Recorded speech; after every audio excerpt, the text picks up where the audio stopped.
First year डिप्लोमासाठी ज्या पोरांनी आता कॅप राऊंड 2चा ऑप्शन फॉर्म भरलेला आहे, त्या ऑप्शन फॉर्मचा जो रिझल्ट आहे, तो आता केव्हा लागणार आहे? म्हणजेच अलॉटमेंट केव्हा होणार आहे? अलॉटमेंट केव्हा होणार आहे म्हणजे काय? आपल्याला कोणतं कॉलेज आणि कोर्स मिळालेला आहे हे आपल्याला केव्हा समजेल? तर ते समजेल आपल्याला 14 ऑगस्ट 2024. सकाळी 9-10 वाजताही समजू शकते, दुपारपर्यंतही समजू शकते किंवा संध्याकाळपर्यंतही समजू शकते. टेन्शन घ्यायचं नाही. व्हॉट्सॲपला मला वारंवार मेसेज टाकायचा नाही किंवा मला कॉलही करायचा नाही की सर अलॉटमेंट केव्हा लागणार, केव्हा लागणार, किती वाजता लागणार. आपल्या हाती ते नसतं. ते डिरेक्टरेट म्हणजे महाराष्ट्र शासनाच्या DTच्या लोकांच्या हाती असतं, तिथल्या अधिकाऱ्यांच्या हाती असतं. सर्व गोष्टींची शहानिशा केल्यानंतर, चेकिंग केल्यानंतर, अलॉटमेंट बरोबर आहे की नाही हे व्हेरीफाय केल्यानंतरच आपल्याला ते पब्लिकसाठी रिलीज करावं लागतं. ते असं नाही की डायरेक्ट आले आणि लगेच दिले. त्याच्यासाठी खूप सारं कॅल्क्युलेशन असतं. ऑफकोर्स सॉफ्टवेअर ते सगळं करत असतं. त्यामुळे विद्यार्थ्यांनी आणि पालकांनी धीर धरायचा आहे. सकाळी 9-10 वाजली, त्या वाजताही लागली तरी चालेल. ऑब्व्हियसली 14 ऑगस्टला ती कितीही वाजता लागली तरी तुम्हाला 14 ऑगस्टला काहीच करता येणार नाही. त्याला ना फ्रीज करता येणार आहे, ना तुम्हाला बेटरमेंट करता येणार आहे. त्याच्यामुळे 15 तारखेपासून आणि 16 तारखेपासूनच पुढची प्रोसेस ही सुरू होणार आहे. त्यामुळे आपण जास्त टेन्शन घ्यायचं नाही आहे. मग मला मिळालेले कॉलेज आणि कोर्स कसा समजेल? कॅप राऊंड 1मध्ये ज्या लोकांना कॉलेज मिळालं असेल किंवा नाही मिळालं असेल तर सर्वांना ही प्रोसेस माहिती आहे. तरी पण मी पुन्हा सांगतो की ही जी वेबसाईट तुम्हाला दिसते आहे त्या लिंकवर तुम्ही क्लिक करायचं आहे. त्या लिंकवर केल्यानंतर तुम्हाला एक मेनू दिसेल provisional allotment for CAP round 2 किंवा या provisional allotment for CAP round 2मध्ये पण तुम्ही चेक करू शकता किंवा स्वतःच्या फॉर्ममध्ये लॉग इन करून सुद्धा तुम्हाला हे चेक करता येऊ शकते की मला कोणतं कॉलेज मिळालेलं आहे. मग तुमचा लॉग इन ID म्हणजेच काय, तुमचा DEN नंबर जो असतो तो आणि तुमची जन्मतारीख म्हणजेच काय, ही जी provisional allotment for CAP round 2 या मेनूमध्ये जर तुम्ही गेलात या लिंकवर जाऊन, तर तुम्हाला तुमचा लॉग इन ID म्हणजेच DEN नंबर टाकायचा आणि जन्मतारीख टाकायची आणि तुम्हाला लगेचच कळेल की तुम्हाला कोणतं कॉलेज मिळालेलं आहे. किंवा असंही होऊ शकेल की तुम्हाला कोणतंही कॉलेज मिळालेलं नसेल. आता काही लोक असे असतील की दुर्दैवाने त्यांना ना पहिल्या राऊंडला काही मिळालं आहे, ना दुसऱ्या राऊंडला काही मिळालेलं आहे. त्याच्यामुळे आता पुष्कळचे लोक हताश होऊन जातात की आता काय करायचं आहे. जर तुम्हाला काहीच मिळालेलं नसेल तर तुमच्या स्क्रीनवर असा मेसेज येईल की you have not been allotted any seat.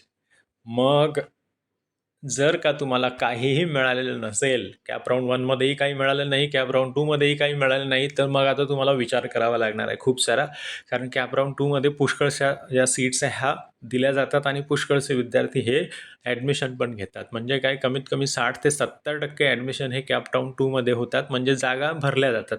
जागा भरल्या जाताना नंतर ती जागा पुढे ओपन होत नाही. त्यामुळे आता ज्या लोकांना कॅप राऊंड 1 आणि कॅप राऊंड 2मध्ये काहीच मिळालेलं नाही आहे, त्यांनी थोडासा कॉम्प्रोमाइज करायचा आहे. कॉम्प्रोमाइज कसा करायचा आहे म्हणजे काय, कॅप 3साठी ऑप्शन फॉर्म पुन्हा भरायचा आहे आणि तो ऑप्शन फॉर्म भरत असताना तुमचे 1, 2, 3 नंबरचे ऑप्शन्स त्याच्यावर कॉम्प्रोमाइज करायचा नाही आहे. परंतु त्याच्या खाली आपण असं समजायचं आहे की बाबा आपल्याला सरकारी कॉलेज मिळणं कठीण आहे, आपल्याला ग्रँटेड कॉलेज मिळणंही कठीण आहे. तर मग त्यातल्या त्यात प्रायव्हेट कॉलेजेस कोणते आहेत, ज्या जवळच्या आहे, ज्यांची फीज आपल्याला परवडू शकते, अशा कॉलेजेस आणि तिथले कोर्सेस आपण टाकण्याचा प्रयत्न करायचा आहे, जेणेकरून कॅप 3मध्ये तुम्हाला काहीतरी मिळेल. ज्या लोकांना काहीच नाही मिळालं आहे कॅप राऊंड 2मध्ये, आता असंही काही विद्यार्थ्यांचं होईल की त्यांना कॅप राऊंड 1मध्ये काहीतरी मिळालेलं होतं, परंतु आणि त्यांनी बेटरमेंट केलेलं आहे आणि कॅप राऊंड 2मध्ये त्यांना काहीच अपग्रेड झालं नाही. तर ठीक आहे, तुम्हाला कोणतंही मिळालं नाही म्हणजेच काय, तुमचं बेटर कॉलेज तुम्हाला मिळालं नाही.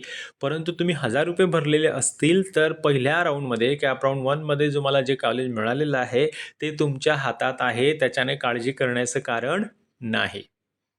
आलं लक्षात? आता काही विद्यार्थी असे असतील की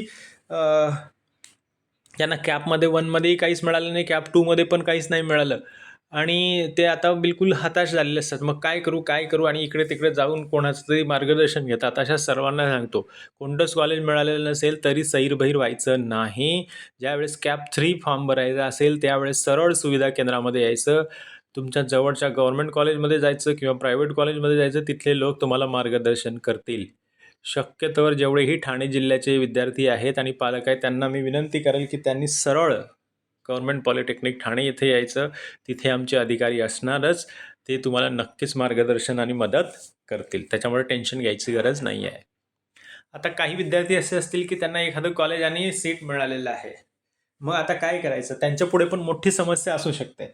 आता आपण जेवढे ऑप्शन्स भरलेले आहेत त्यापैकी जर एक नंबरचं ऑप्शन आपल्याला मिळालं तर ते ऑटो फ्रीज होईल. ऑटो फ्रीज झाल्यानंतर आपल्याला ॲडमिशन घ्यायचंच आहे, राईट? हे तर सगळ्यांना माहिती आहे. परंतु असे काही विद्यार्थी असतील की त्यांना 2 किंवा 2 पेक्षा जास्तीचा ऑप्शन मिळालेला आहे. मग त्यांनी काय करायचं? फ्रीज करून ॲडमिशन घ्यायचं का बेटरमेंट करून कॅप 3 ट्राय करायचा? बघा, माझी सूचना अशी असते की जर तुम्हाला वाटतंय की जे कॉलेज मिळालं, जी सीट मिळाली ती चांगलीच आहे, आपल्या बेस्ट तिनापैकी ती सीट आहे, तर तुम्ही फ्रीज करून ॲडमिशन घेऊ शकता. ही एक सजेशन.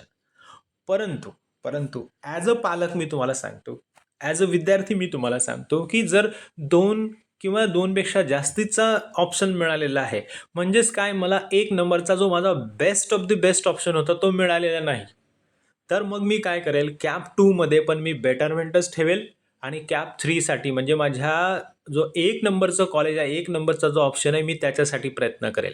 कारण मी ₹1000 पे केल्याने कॅप 2 मध्ये जरी मला वेगळं कॉलेज मिळालं, परंतु ते माझं बेस्ट नाही आहे, तर मी कॅप 3 म्हणजे माझ्या बेस्ट कॉलेजसाठी ट्राय करणार. कारण एनिवे माझ्या हातामध्ये एक आहेच. कॅप 1 मध्ये मला काहीतरी मिळालं, कॅप 2 मध्ये मला वेगळं मिळालं. म्हणजेच काय, कॅप 1 मधलं माझ्या हातून निघून जाईल. परंतु कॅप 2 मध्ये जे मला मिळालेलं आहे ते माझ्या हातातच राहणार आहे, राईट? परंतु तो माझा बेस्ट ऑप्शन म्हणजे 1 नंबरचा ऑप्शन नाही आहे, तर मग मी त्याला फ्रीज करणार नाही. मी बेटर तिसऱ्या राऊंडसाठी जाईल, जेणेकरून माझं जे 1 नंबरचं कॉलेज आहे मला ते मिळू शकतं. म्हणून मी बेटरमेंटच करणार आणि कॅप 3 ची वाट बघणार. कारण बेटरमेंट केल्याने माझा लॉस काहीच नाही आहे. कारण एनिवे कॅप 2 मध्ये जे मला मिळालेलं आहे ते माझ्या हाती आहे. किंवा असे काही विद्यार्थी असतील की त्यांना कॅप 1 ला मिळालं, परंतु कॅप 2 ला काहीच नाही मिळालं. मग त्यांनी लगेचच फ्रीज करून ॲडमिशन घेऊन टाकायचं आहे का? तरी पण मी ॲज अ पालक, ॲज अ फादर तुम्हाला सांगेल की नाही, कॅप 2 मध्ये तुम्हाला काही नाही मिळालं ठीक आहे, परंतु कॅप 1 मध्ये मिळालेलं आहे, तुम्ही ₹1000 भरून बेटरमेंट केलेलं आहे, तर तुमच्या हातात ते आहेच. मग पुन्हा कॅप 3 साठी तुम्ही प्रयत्न करा, जेणेकरून तुमच्या 1, 2, 3 पैकी तरी काहीतरी तुम्हाला मिळेल. सो लगेचच ॲडमिशन घेण्याची घाई करू नका. ऑफकोर्स ही तुमची चॉईस आहे, मी फक्त तुम्हाला मार्गदर्शन आणि सूचना देऊ शकतो. सो फ्रीज करायचं का बेटरमेंट करायचं ह्याची दुविधा जर तुमच्या मनात असेल, तर त्याला सिम्पल सोल्युशन मी सांगतो. जर 1 नंबरचा ऑप्शन तुम्हाला मिळाला नाही, म्हणजेच काय, तुम्हाला बेस्ट ऑप्शन मिळालेला नाही, त्यामुळे पुन्हा बेटरमेंटच ठेवायचं आणि कॅप 3 ट्राय करायचा. आणि कॅप 3 मध्ये ऑब्व्हियसली जो शेवटचा राऊंड आहे, त्याच्यामुळे जे आपल्या हाती असेल तिथे आपल्याला ॲडमिशन घ्यावंच लागणार आहे. सो ऑटो फ्रीजवाल्यांसाठी काही ऑप्शन नाही आहे, परंतु ज्यांना 2 किंवा 2 पेक्षा जास्तीचं कॉलेज मिळालं आहे त्यांना मी सांगेल की घाई करू नका ॲडमिशन घेण्याची फ्रीज करून.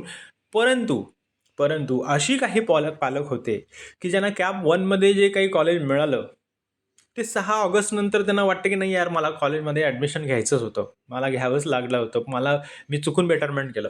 मग असे जे पालक आहेत की ज्यांनी चुकून बेटरमेंट केलेलं आहे, त्यांना ऑप्शन फॉर्म भरत असताना मी आयडिया दिली होती की तुम्ही एकच ऑप्शन असा भरा की तो तुम्हाला लागणार नाही, आणि जेणेकरून कॅप 2 ला पण तुमच्या कॅप 1 ला जे लागलेले सीट आहे तेच तुमच्या हाती राहील. आणि असं जर झालेलं असेल तर पटकन 16 तारखेला फ्रीज करून ॲडमिशन घेऊन टाकायचं आहे. ही सूचना मी त्यांच्यासाठीच दिली की ज्यांना वाटतं की कॅप 1 मध्ये मला जे मिळालं ते चांगलंच आहे, मी उगाचच बेटरमेंट केली, मला ते फ्रीज करून ॲडमिशन घ्यायचं होतं. असे पण 2-3 केसेस माझ्याकडे आल्या. अशा विद्यार्थ्यांसाठी ही सूचना आहे. परंतु बाकीचे जे सर्व आहे, 2 किंवा 2 पेक्षा जास्तीचा ज्यांना ऑप्शन मिळालेला आहे त्यांच्या सर्वांसाठी. आता असे काही विद्यार्थी होते की त्यांना कॅप 1 ला काहीच मिळालेलं नव्हतं आणि कॅप 2 ला मिळालं. लक्षात ठेवा, कॅप 2 ला तुम्हाला मिळालेलं आहे, परंतु तो जर 2 आणि 2 पेक्षा जास्तीचा तुम्हाला ऑप्शन मिळालेला आहे, तर तुम्ही ₹1000 भरायचे आणि फक्त बेटरमेंट करायची. लक्षात येत आहे? घाई करायची नाही, यार कॅप 1 ला काहीच नव्हतं मिळालं, चला कॅप 2 ला जे काही भेटलं त्याच्यात लगेच ॲडमिशन घेऊन टाका. नो. तुम्हाला जर 1 नंबरचा ऑप्शन तुमचा बेस्ट असेल तर त्याच्यासाठी ट्राय तुम्ही करू शकता, कारण कॅप 3 अजून आहे. त्यामुळे घाई करू नका. परंतु तुम्हाला वाटत असेल की बाबा कॅप 2 मध्ये जे मला मिळालं, कॅप 1 मध्ये मला काहीच मिळालेलं नव्हतं, पण जे मिळालं ते पण चांगलंच आहे, मग फ्रीज करून तुम्ही 16 ऑगस्टला ॲडमिशन घेऊ शकता, काही प्रॉब्लेम नाही. तुमची मर्जी आहे, परंतु मी सूचना आणि मार्गदर्शन तुम्हाला केलेलं आहे.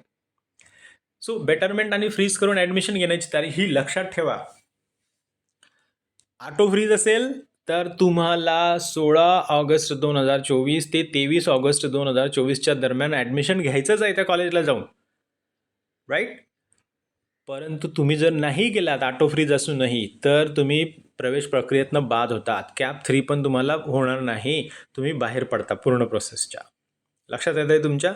सो ॲडमिशन परत ज्या लोकांनी फ्रीज केलं आहे, ज्यांचं ऑटो फ्रीज नव्हतं परंतु त्यांनी फ्रीज केलं. फ्रीज म्हणजे काय? त्यांना ॲडमिशन घ्यायचं आहे, त्यांना पाहिजे ते सीट. अशा लोकांनी सुद्धा 16 ऑगस्ट ते 23 ऑगस्टच्या दरम्यान ॲडमिशन घ्यायचं आहे कॉलेजला. नाही गेलात तुम्ही फ्रीज करून ॲडमिशन घ्यायला तर तुम्ही बाद होता प्रोसेसमधून. असे विद्यार्थी आहेत की ज्यांना पहिल्यांदाच सीट मिळाली कॅप 2मध्ये, त्यांनी पण ते बेटरमेंट करणं 1,000 रुपये देऊन गरजेचं आहे. त्यामुळे तुम्ही 16 ते 23 ऑगस्टच्या दरम्यान बेटरमेंट करा सेल्फ व्हेरिफिकेशन करून. समजत नसेल तर सुविधा केंद्रात या. घरी काही टाईमपास करू नका. मिस्टेक करून तुम्ही आमच्याकडे आल्यानंतर ती निस्तारता येत नाही. खूप कठीण असतं ते, राईट? सो या गोष्टी तुम्ही लक्षात ठेवा. ज्या लोकांना पहिल्या कॅपला पण काहीच नाही मिळालेले, दुसऱ्या कॅप राऊंडला पण काहीच मिळाले, त्यांनी काहीच करण्याची गरज नाही. सरळ कॅप 3 भरायचा. कॅप 3 केव्हा भरायचा ऑप्शन त्यावेळी मी मला नंतर सांगेल. आता बेटरमेंट करू का फ्रीज करू? आय थिंक या प्रश्नाचं मी उत्तर तुम्हाला दिलेलं आहे. त्याच्यामुळे आणखी मी तुमचा काही वेळ घेणार नाही. आय विश की तुम्हाला प्रत्येकाला तुमच्या आवडीचं कॉलेज मिळो. गुड लक.